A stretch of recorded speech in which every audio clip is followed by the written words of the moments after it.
Bienvenue sur Colibri pour apprendre à transformer un schéma conceptuel en schéma relationnel. Alors, le schéma conceptuel, c'est le premier schéma qu'on a vu.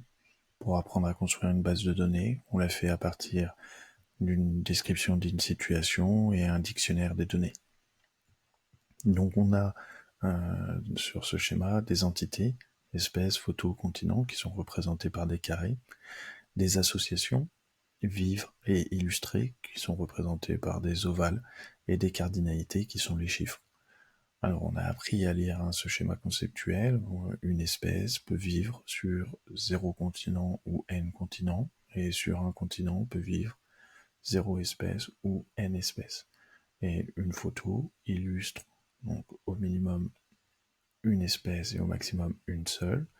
Et une espèce est illustrée par au minimum 0 photos et au maximum plusieurs.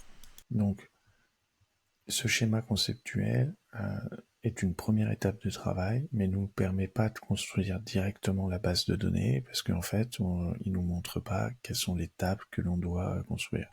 Donc le rôle du schéma relationnel va être de nous indiquer les tables à créer. Alors, voilà ce qu'on appelle un schéma relationnel. On a ce qu'on appelle des relations qui deviendront plus tard des tables. Donc ici, on a 4 relations: la relation espèce, la relation photo, la relation continent et la relation vivre. Ces relations ont des attributs qui correspondent aux propriétés qu'on avait avant dans les entités. Ces relations ont aussi des clés primaires qui correspondent aux identifiants et des clés étrangères.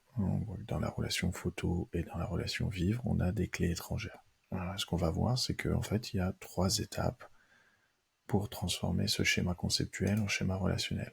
Alors, ces 3 étapes, c'est 1, on transforme les entités en relations. 2, on transforme les associations 1 à plusieurs en clés étrangères. Et 3, on transforme les associations plusieurs à plusieurs en relations. Donc on va pouvoir voir notre première étape. Donc les entités sont transformées en relations. Les propriétés deviennent des attributs de la relation séparés par des virgules. Et enfin, l'identifiant est indiqué comme étant la clé primaire. Alors si on reprend notre schéma conceptuel, on a 3 entités. On va commencer par la première, espèce. Et là, donc on prend l'entité espèce, on crée une relation espèce, et on reprend les propriétés de l'entité qui vont s'appeler des attributs, mais c'est la même chose, c'est les futures colonnes de notre table: ID espace, ID espèce, nom espèce, description espèce, taille moyenne espèce, et l'identifiant qui était souligné dans le schéma conceptuel devient la clé primaire dans le schéma relationnel. Et donc on va prendre nos autres entités, donc ici photo, on va faire la même chose, et continent, on fait la même chose. Donc maintenant on va pouvoir passer à la deuxième étape, qui consiste à transformer les associations 1 à plusieurs en clés étrangères. Alors qu'est-ce que c'est qu'une association 1 à plusieurs? En fait, c'est une association dont les maximums des cardinalités ne sont pas tous égales à n. Donc par exemple, l'association vivre n'est pas une association 1 à plusieurs, parce que le maximum des 2 cardinalités, c'est n. Par contre, illustré, si on regarde les maximums, on a ici un 1 et ici un n. C'est donc une association 1 à plusieurs. Alors, dans les associations 1 à plusieurs, on a une entité enfant et une entité parent. L'entité enfant, c'est l'entité qui est du côté où le maximum de la cardinalité est égal à n. Et qu'est-ce qu'on fait? On va prendre l'identifiant de cette entité enfant et on va aller le rajouter dans la cardinalité, dans la relation qui correspond à l'entité parent. Donc vous voyez, dans photo, on a rajouté ID espèce. Et ID espèce, c'est une clé étrangère, parce qu'en fait, c'est la clé primaire d'une autre relation qu'on a placée pour faire un lien dans notre relation photo. Donc on écrit clé étrangère ID espèce en référence à ID espèce de la table espèce.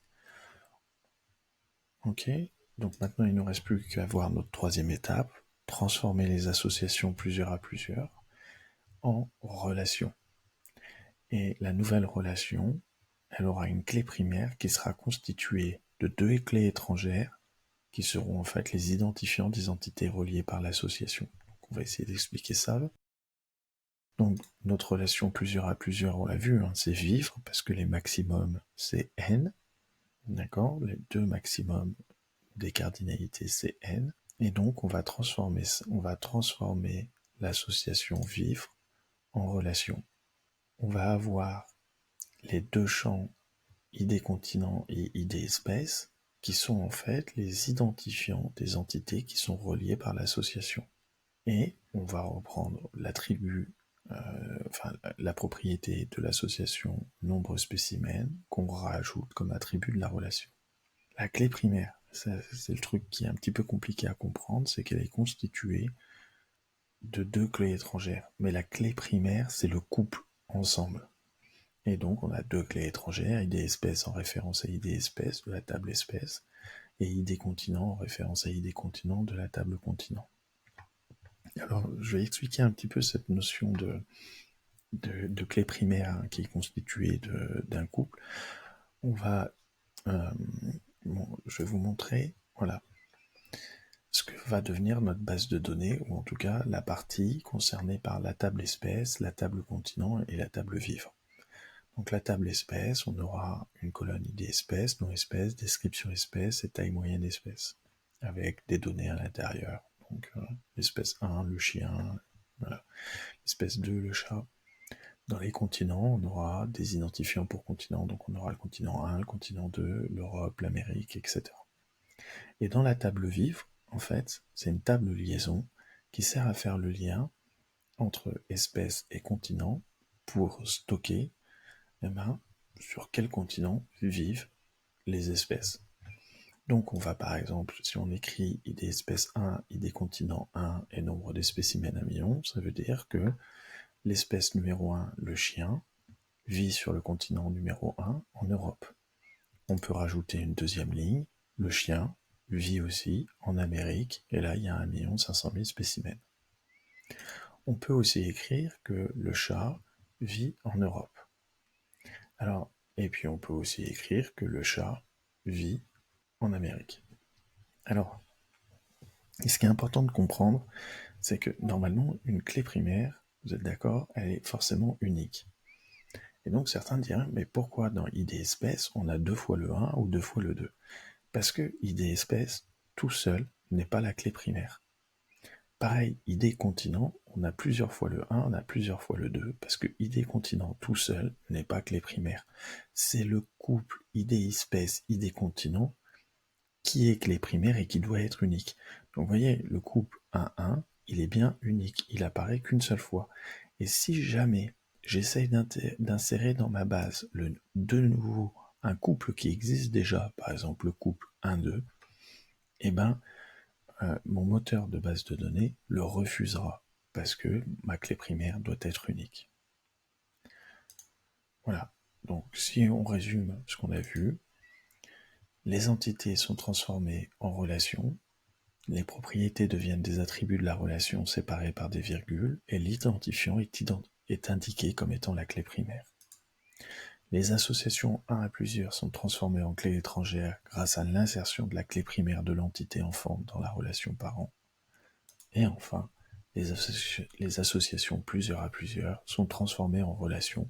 Cette relation a une clé primaire constituée de 2 clés étrangères, les identifiants des entités reliées par l'association. On a terminé, je vous remercie pour votre écoute.